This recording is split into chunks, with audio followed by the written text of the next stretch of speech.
Luc Mélenchon, Bonjour. merci d'être en direct avec nous ce matin sur France Info. Il y a depuis vendredi une quasi-unanimité sur l'intervention française au Mali. Pourquoi dites-vous, vous, que c'est discutable?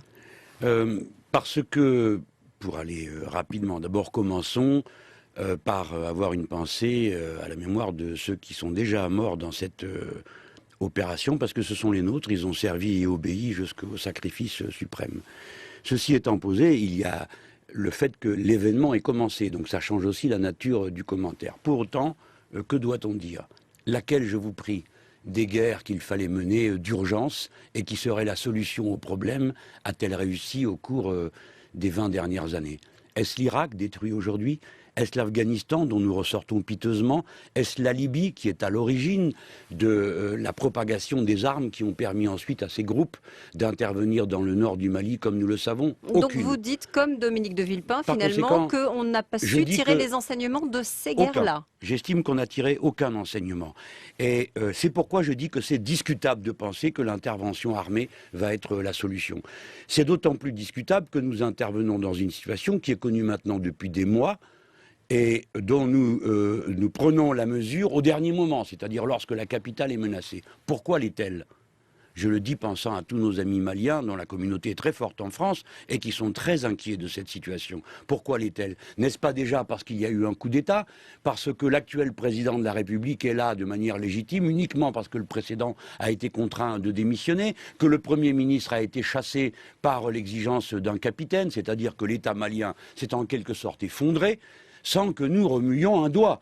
Et voici maintenant le moment où on intervient militairement. Alors je le dis, cette intervention militaire, je souhaite au moins qu'elle atteigne l'objectif d'urgence, puisqu'elle est commencée. Alors je ne dis pardon, pas que je quel l'approuve. est-il cet objectif Eh ben, d'urgence? sans doute va-t-il. Repousser Il les s'agissait groupes de islamistes? contenir, attendez, moi j'en sais pas plus que vous, il s'agissait de contenir une intervention armée qui faisait craindre que la capitale vint à tomber sous le poids d'un parti politique. Mais là aussi, j'adjure ceux qui nous écoutent de rester de sang-froid et de ne pas faire des simplifications.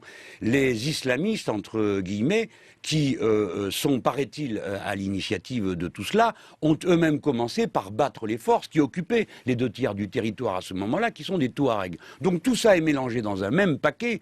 Je signale que derrière le problème que posent les islamistes, reste le problème que posent les Touaregs qui avaient déclaré l'indépendance de cette zone du pays. Par conséquent, on ne réglera pas en frappant les uns le problème que posaient les autres. Donc il ne fallait pas intervenir, ou pas maintenant, ou en tout cas pas comme ça, Mais c'est ce écoutez, que vous dites. maintenant la situation est de fait.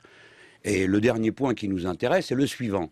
Comment se fait-il qu'une fois de plus, alors qu'on a une situation de si longue main, jamais le Parlement n'ait été appelé à en débattre? Je ne dis pas à décider une intervention militaire, mais au moins à débattre de cette situation pour que tous les scénarios soient posés sur la table. Je signale que nous n'agissons pas dans le cadre d'un mandat de l'ONU. Ce n'est pas vrai. Le mandat de l'ONU, c'était qu'une force africaine intervienne. Qu'est-ce qu'il y a? Les Africains ne sont pas capables de faire ce qu'il faut. La charte de l'ONU prévoit un droit naturel de légitime défense, individuelle ou collective, dans le cas où un membre des Nations Unies est l'objet d'une agression armée. C'est ce que disent les diplomates aujourd'hui. Oui, ça c'est le statut des Nations Unies, mais ce n'est pas le mandat. Le mandat prévoyait expressément l'intervention des Africains. Comment puis-je poser la question? Il n'y a pas d'armée qui soit au niveau dans cette zone? Il n'y a pas un pays frontalier qui s'appelle l'Algérie, qui a une armée qui est techniquement extrêmement avancée? C'est le rôle de l'Algérie aujourd'hui. Mais c'est le rôle des Africains. D'être le rempart. C'est le rôle des Africains.